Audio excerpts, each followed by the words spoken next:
जो विपक्ष है उसकी तरफ से अलग अलग बयान सामने आ रहे हैं। ललन सिंह ने भी बयान दिया है। महाराष्ट्र की बगावत पर ललन सिंह ने बड़ा बयान दिया है। बीजेपी जनता की ताकत पर भरोसा नहीं करती, ये उन्होंने कहा। बीजेपी जोड़ तोड़ पर भरोसा करती है और इसी वजह से ये सब कुछ हुआ है। क्या कहा सुनिए।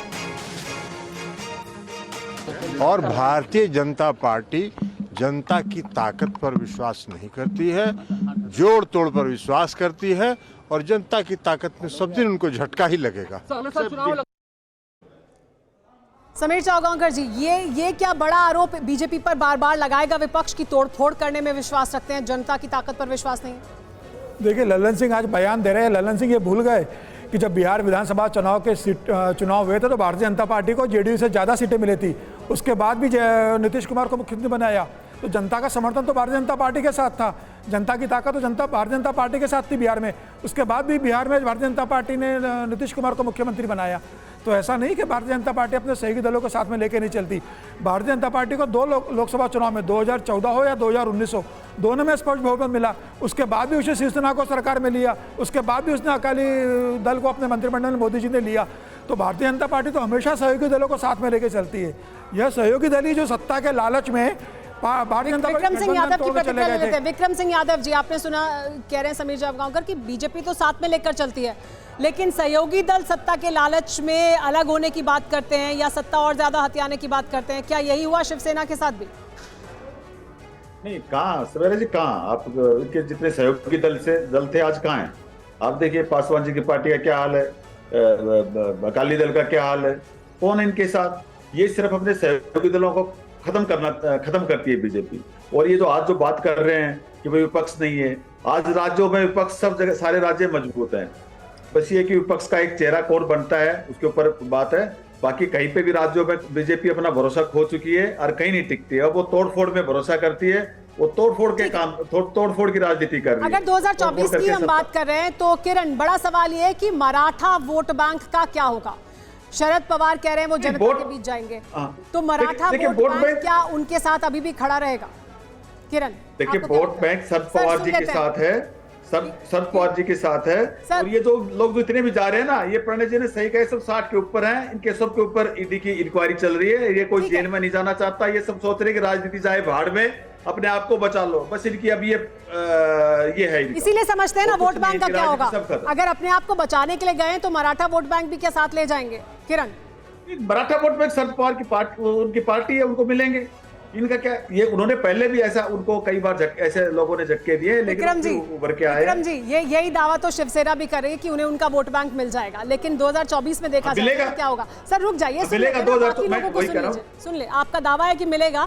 किरण, क्या असेसमेंट है आपका? ग्राउंड सिचुएशन क्या?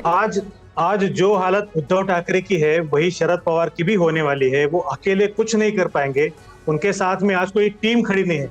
मैं आपको वही बता रहा था कि उद्धव ठाकरे के पास आज कोई बड़ा नेता नहीं है। वैसे ही शरद पवार जी के पास भी जयंत पाटिल, जितेंद्र आव्हाड और सुप्रिया सुळे छोड़कर कोई भी बड़ा नेता नहीं है। और तीनों में से इन तीनों को भी अपनी कॉन्स्टिट्यूंसी के बाहर कोई भी बड़ा ट्रैक्शन नहीं मिलता है। तो जहां तक मराठा राजनीति की बात होगी, आज एकनाथ शिंदे मराठा है, अजित पवार मराठा है, तो बीजेपी के साथ जो दोनों अलाई है वो दोनों मराठा पॉलिटिक्स करते हैं। वो वेस्टर्न महाराष्ट्र से आते हैं, पश्चिम महाराष्ट्र से आते हैं। शरद पवार की सारी टीम जब बिखर जाएगी वो अकेले कुछ नहीं कर पाएंगे।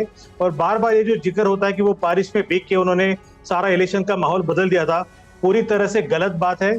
उन्होंने केवल एक कॉन्स्टिट्यूंसी के ऊपर इसका परिणाम हुआ था। इसका और महाराष्ट्र के बाकी जो नतीजे थे उसका कोई लेना देना नहीं था। तो पवार अकेले कुछ नहीं कर पाएंगे जब तक टीम उनके साथ नहीं होगी। टीम तो आज सारी उद्धव ठाकरे के साथ, जैसे उद्धव ठाकरे का जो हाल हुआ वैसे ही सारी टीम तो आज अजित पवार के साथ दिख रही है। तो अकेले शरद पवार का करिश्मा जो 50 साल पहले हुआ करता था आज उतना नहीं है। जब तक टीम आपके साथ नहीं होगी, जब तक आप युवाओं को साथ में नहीं रखेंगे, तब तक मराठा पॉलिटिक्स का उसको आपको वोटों में ट्रांसलेट करना बड़ा मुश्किल होगा। तो क्या फिर ये कहा जा सकता है कि शरद पवार के लिए ये सबसे मुश्किल घड़ी है? इससे वो कैसे बाहर निकलेंगे? आपको ये भी बता दें कि ये पहली बार नहीं है जब अजित पवार ने इस तरह से एनसीपी में शरद पवार के खिलाफ बगावत की हो। इससे पहले भी उन्होंने ऐसा किया है, लेकिन इस बार ऐसा लग रहा है, इस बार जो संकेत हैं वो ऐसा लगता है कि उन्होंने बगावत की है और इस बार क्लीन बोल्ड किया है चाचा को। क्या इसमें बीजेपी ने भी पूरी भूमिका निभाई है? क्योंकि ये भी कहा जा रहा है कि बीजेपी की तरफ से इस बार कोशिश की गई थी कि 2019 जैसा हाल ना हो। अब आपको प्रधानमंत्री मोदी का वो बयान सुनाते हैं जिसमें उन्होंने 2 दिन पहले एनसीपी पर घोटाले के आरोप लगाए थे। अगर मैं एनसीपी की बात करूं तो एनसीपी पर भी करीब 70,000 करोड़ रुपए के घोटालों का आरोप है।